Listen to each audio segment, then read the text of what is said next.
Hello everyone, welcome to Story's channel.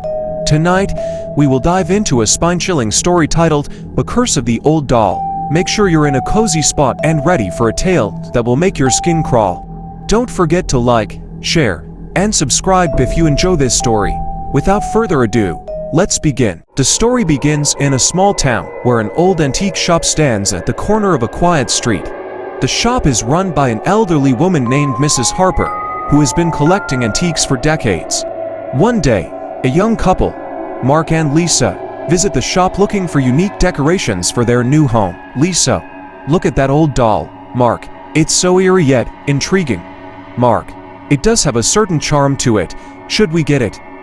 Mrs. Harper overhears their conversation and approaches them with a serious expression.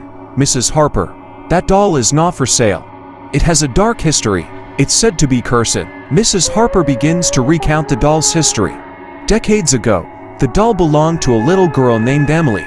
She adored the doll and took it everywhere. However, after receiving the doll, strange things started happening in Emily's house.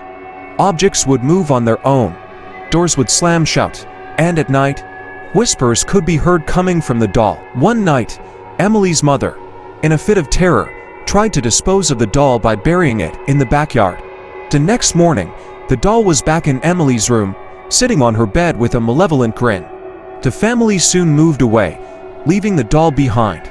Since then, it has been passed from owner to owner, each experiencing similar horrifying events. Despite Mrs. Harper's warnings, Mark and Lisa decide to take the doll, convinced that the stories are just old tales meant to scare people.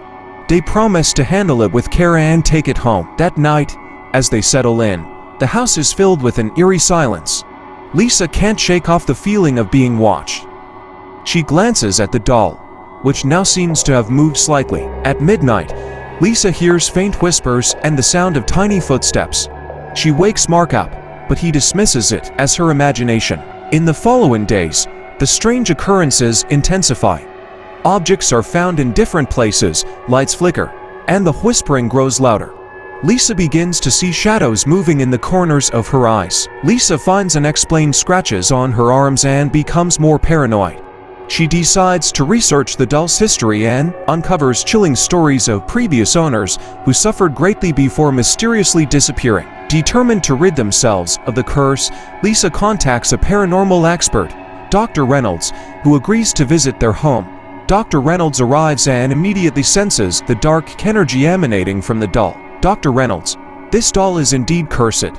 We need to perform a cleansing ritual to banish the spirit attached to it. As the ritual progresses, the doll's eyes seem to follow them, and the house trembles. Suddenly, a dark shadow emerges from the doll, screeching and causing the lights to burst. The shadow lunges at them, but is repelled by the protective circle Dr. Reynolds has created. The shadow dissipates, and the house falls silent. Dr. Reynolds explains that the curse has been lifted, but the doll must be destroyed to ensure the spirit doesn't return. They burn the doll in a fire, watching it melt away. Mark and Lisa finally feel a sense of peace returning to their home. They thank Dr. Reynolds and vow to never bring home another antique without thorough research. That was the terrifying story of the curse of the old doll. Chilling, isn't it? If you have any scary experiences or horror stories, share them in the comments below. Don't forget to like, share, and subscribe. Until next time, stay safe and beware of cursed objects.